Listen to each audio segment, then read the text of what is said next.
Hello, and welcome back to Speak English Daily. Hi everyone, we are very happy to see you here today.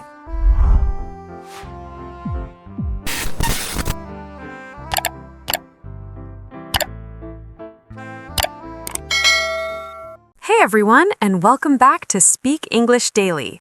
Today, we're starting with a very simple imagination game. No pressure, just picture this. Tomorrow morning, you wake up and one part of your daily life becomes effortlessly organized. Not richer, not more confident, not famous, just organized. One area of life suddenly clear and structured. What would you choose? I already feel exposed. Organized in what way? Like schedule, thoughts, goals? You choose, but only one area. Your time, your studies, your career direction, your hobbies, your projects. Everything else stays messy. That's hard. I think I would organize my projects because I start so many things and then they just float around in my head unfinished. Interesting. So not a lack of motivation, but too many open loops. Exactly. I'm active but not progressing, busy but not moving. And listeners, think about your answer too. One organized area. Notice something. Your answer doesn't just show what you want, it shows where your mental energy is leaking. That sounds accurate and uncomfortable. Now, let me guess a common thought. Many people aren't choosing between good and bad options. They're choosing between many good options. Yes, you want to learn a skill, improve your English, maybe start freelancing, maybe study something new, maybe improve health, maybe try content creation. And every option feels useful. But together, they feel overwhelming. That feeling has a name: cognitive overload. It means your brain has more possible directions than it can manage clearly. So the problem isn't laziness. Rarely. More often, it's direction confusion. You're interested in growth, but growth has no single path. I think modern life made this stronger. We constantly see people succeeding in different ways online. Developer, designer, trader, teacher, creator. And your brain thinks, maybe I should keep all doors open. Which sounds smart, but feels heavy. Yes, because keeping all doors open means you never walk fully through one. So you stand in the hallway forever. Perfect image. Not lost, but not arriving either. And then comes the doubt. Maybe I lack discipline. Maybe I don't finish things. But sometimes the real problem is not discipline, it is lack of structure. When everything matters equally, nothing receives enough effort. That explains why I watch tutorials for hours but feel I learned nothing solid. Preparation feels like progress, but preparation without direction becomes a comfortable delay. Comfortable delay is dangerous. You feel productive without results. Exactly. And this episode is for people who are curious, motivated, and interested in many things, but still feel stuck in the same place. So not beginners in life, but beginners in choosing a path. Yes. Today, we'll talk about how to build a career when you're not one single type of person, when you don't fit one label. That's most modern learners. And we'll keep it practical: simple language, clear examples, and ideas you can actually use to explain yourself professionally. Because another problem is describing yourself. When someone asks, "What do you do?" multi-interest people hesitate. They list activities instead of presenting value, I always say something like, "I try different things." which sounds unsure even if your skills are useful. So we're solving two problems: thinking clearly and speaking clearly. Exactly. And by the end, you should have a simple way to organize your direction instead of fighting your curiosity. I like that goal already. Good. Then let's start by understanding why having many interests creates mental noise in the first place. Yes, because right now it just feels like chaos without a reason. So let's build a picture together. Imagine your phone screen filled with apps, some for learning, some for entertainment, some for productivity, some you opened once and never touched again. That already sounds like my phone. Now imagine every app is sending you notifications at the same time.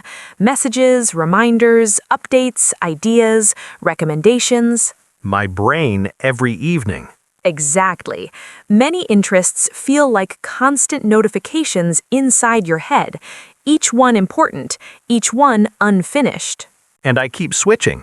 I start reading, then I watch a tutorial, then I open notes, then I search another topic. Switching feels active, but breaks depth. Your mind resets every time you jump. So I never reach the satisfying part where something clicks. Yes, progress needs uninterrupted attention, but curiosity pulls attention in many directions. That explains why I feel tired after learning but not accomplished. Because your energy was divided, not invested. Divided effort creates shallow results. Like digging 10 small holes instead of one deep well. Perfect metaphor. Water exists, but you never reach it because you move too quickly. Then I blame consistency. I say I just need more discipline. But discipline cannot fix unclear priorities. The brain protects itself from long effort when the reward is uncertain. So my mind avoids committing because it doesn't know which path matters. Exactly. When importance is unclear, motivation becomes unstable. That's why new plans feel exciting for 2 days. Novelty gives quick energy. Structure gives lasting results. And I choose novelty again and again. Most curious people do. The brain likes possibilities more than limitation. Limitation sounds negative, though. Only emotionally. Practically, limitation creates direction. Without limits, action spreads. So the goal isn't to remove interests. Never. The goal is to arrange them so they cooperate instead of compete. Right now, they compete for time. And competition inside your own goals produces mental noise. That explains the strange guilt. Even while studying one thing, I think about another thing I'm not doing. Yes, partial attention everywhere. You're present nowhere fully. So, what's the first step to calm that? Understanding that confusion is normal when options increase. Modern learning environments create abundance of paths, but no natural hierarchy. Meaning nothing tells you what deserves priority. Exactly. School used to provide sequence. Now, self-learning requires self-structure. And many people were never taught how to design their own structure. Correct. We learned subjects, not decision systems. So we copy others online. But others show results, not reasoning. You see outcomes without seeing their eliminated options. I never thought about that. Success stories hide rejected directions. Every clear path is built on many ignored opportunities. That makes choosing less scary, actually. Yes, choosing one direction doesn't reject your identity. It organizes your energy temporarily. Temporarily is important. People fear permanent decisions. Most decisions are adjustable, but attention must be focused to produce evidence. Evidence meaning real improvement. Exactly. Once improvement appears, confidence becomes natural. So clarity comes after action, not before. Often, yes. You don't wait for perfect certainty. You build certainty through consistent effort. Then the real enemy isn't having many interests. The enemy is treating all interests as equal at the same time. That line explains a lot. Good. Now that we understand the feeling, next we need a simple framework to organize different kinds of skills instead of mixing them randomly. Finally, some structure. I'm ready. All right, let's organize this with a simple visual idea. Imagine your skills drawn as shapes instead of words. Good. Pictures are easier than long explanations. First shape is a straight, vertical line. Think of a deep, narrow tunnel going down. So, one direction but very deep. Yes, this represents a person who focuses on one skill only and becomes very strong in it. Like someone who only does accounting or only repairs engines. Exactly.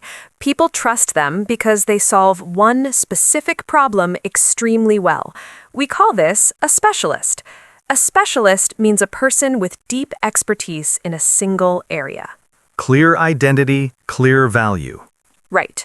The advantage is reliability. The risk is dependency. If the world changes around that skill, adaptation feels slow. So very stable until the environment shifts. Now, let's add another shape.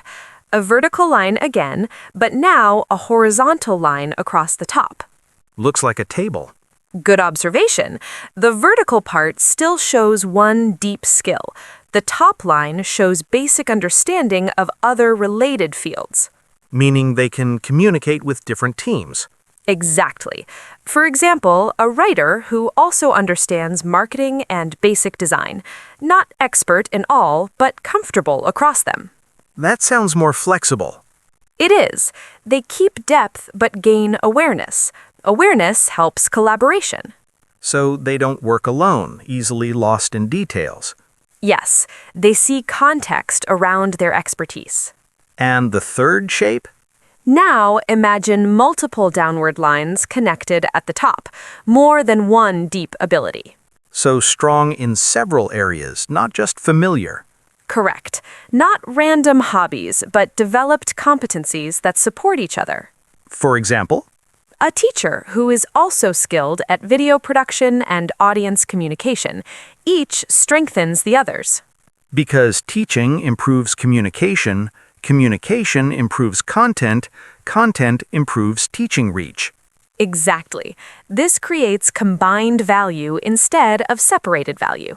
Combined value meaning the whole becomes stronger than each skill alone. Yes, employers and clients often seek this because real problems are rarely single-category problems. Real problems are messy. Very. They require connecting knowledge, not only executing tasks. So multi-skill people can be powerful if organized. That's the key. Many people think they must choose between depth and variety, but the goal is structured variety. Structured variety feels safer than random exploration. And here, an important word appears: adaptability. Adaptability means the ability to adjust effectively when situations change. That seems important today. Very. Technology changes tasks quickly, but connecting skills remains human strength. So machines can perform actions, humans decide direction. Nicely said. When your skills interact, you contribute decisions, not just outputs. But I notice a problem. People with many interests often cannot explain what they actually offer. Exactly. Without explanation, others see confusion instead of capability. So language matters as much as skill. Yes, you don't just build ability, you build a narrative. A narrative means a clear story about what your skills achieve together. Instead of saying, I do many things, you say how those things solve a problem. Perfect. That difference changes how others perceive competence. So structure gives both direction and communication. And communication reinforces confidence. I feel this framework already calming my thoughts. Good, because next we need to address a common conflict people feel between focusing on one path and keeping multiple roles. The classic dilemma. Before we move forward, we should address the reason this conversation feels urgent today. You mean the technology factor? Yes, work is changing faster than before, especially with intelligent tools becoming common in daily tasks. I noticed that. Tasks that once took hours now take minutes. Exactly. Many routine actions like summarizing information, drafting text, organizing data, or basic analysis can now be automated. Which makes people nervous about choosing only one narrow skill. That reaction is understandable. When tasks become automatic, value shifts from performing steps to deciding direction. So execution becomes easier, but judgment becomes more important. Well said. Human contribution moves toward interpretation, communication, and connecting ideas across fields. Meaning people who can combine knowledge become more useful than people who only repeat a single process. Yes, tools can assist actions, but they cannot fully replace understanding context or human needs. So, adaptability becomes a professional advantage, not just a personality trait. Exactly. Adaptability means adjusting your skills when conditions change without starting from zero. And that connects directly to our skill shapes. It does. Deep knowledge still matters, but the ability to connect knowledge matters more than before. So, the goal isn't to compete with tools, but to work above the level of simple tasks. Correct. Instead of asking what single job is safest, a better question is what combination of abilities helps me solve evolving problems. That makes career planning feel less like guessing and more like designing. And that is why organizing your interests is important now, not just helpful. All right, now the focus versus flexibility debate makes more sense. Now, let's talk about the internal argument many people have. One voice says focus on one path, another says stay flexible and keep options open. I hear both voices every week. The first idea is concentration. You dedicate most of your effort to one direction. That feels safe because progress becomes visible. Yes, deep repetition builds mastery. Mastery means very high competence gained through long practice. But then comes the fear. What if that path becomes irrelevant? Exactly. The second idea is flexibility. You maintain multiple abilities so change does not destroy your progress. That feels secure in a different way. But too much flexibility creates unclear identity. People cannot quickly understand what you actually do. I've noticed that in conversations. Specialists answer in one sentence. I need 5. That is a signal, not a failure. It means your skills are not yet organized into a clear message. So the solution isn't choosing one extreme. Correct. The balanced strategy is one primary direction supported by a small set of complementary abilities. Meaning they strengthen each other. Yes, not random additions. Each extra skill must increase effectiveness of the main one. Can you give an example? A teacher whose main direction is teaching. Supporting abilities could be presentation skills and digital content creation. Both directly improve teaching reach and clarity. So the extras have purpose. Always. If a skill does not reinforce the core, it becomes distraction. That explains why I felt busy learning unrelated tools. Many people collect skills like souvenirs instead of instruments. Souvenirs look nice but don't build anything. Exactly. Instruments help you produce results.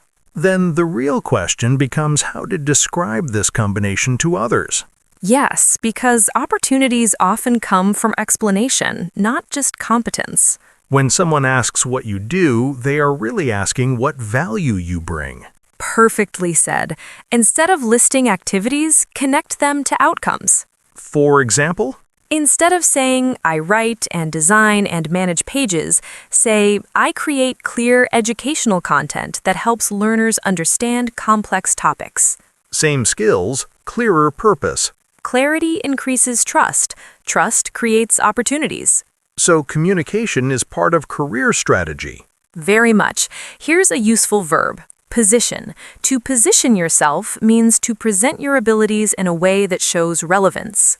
Not exaggerating, just organizing. Exactly. Honest but structured. Another helpful word is alignment. Alignment means your actions, skills, and goals support the same direction. When alignment exists, decisions become easier. Because you evaluate new ideas by asking, do they strengthen my main path? That question removes a lot of noise. And removes guilt. You are not rejecting interests, you are prioritizing contribution. I like that phrasing, prioritizing contribution. Good. Now let's talk about people who already chose something but feel pulled toward a new direction. Career change time. All right, let's imagine someone who studied one field, worked in it for a few years, and now feels disconnected from it. That's very common. Yes, they don't hate it, they just feel their energy moving somewhere else. And then panic starts. Did I waste time? Am I starting from zero? That panic comes from thinking change must be dramatic, but most smart changes are gradual. So not quitting tomorrow and disappearing. Exactly. There's a useful phrase here, strategic shift.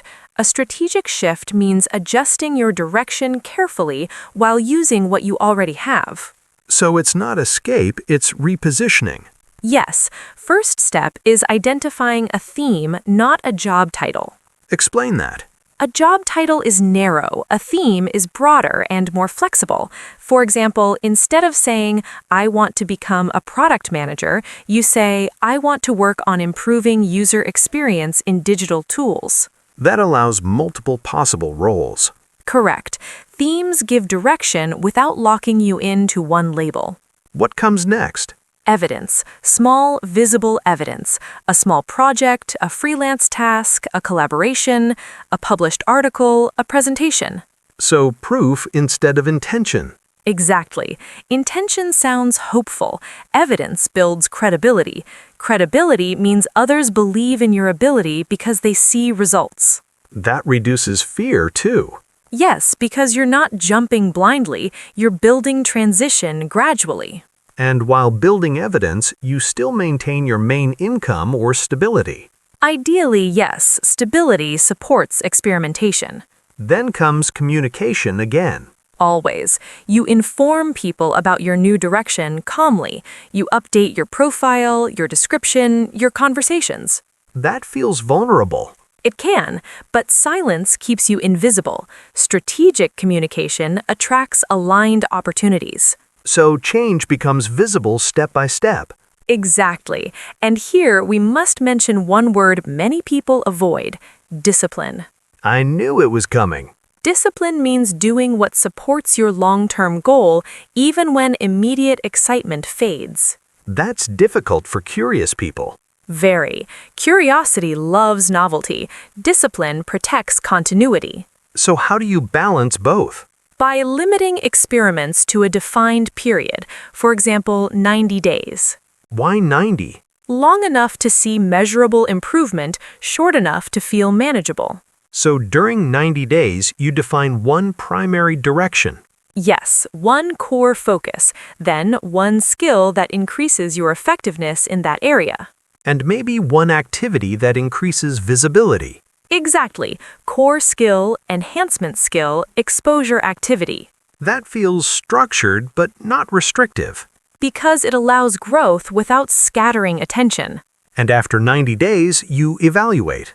Correct. Evaluation replaces emotional reaction. You look at progress objectively.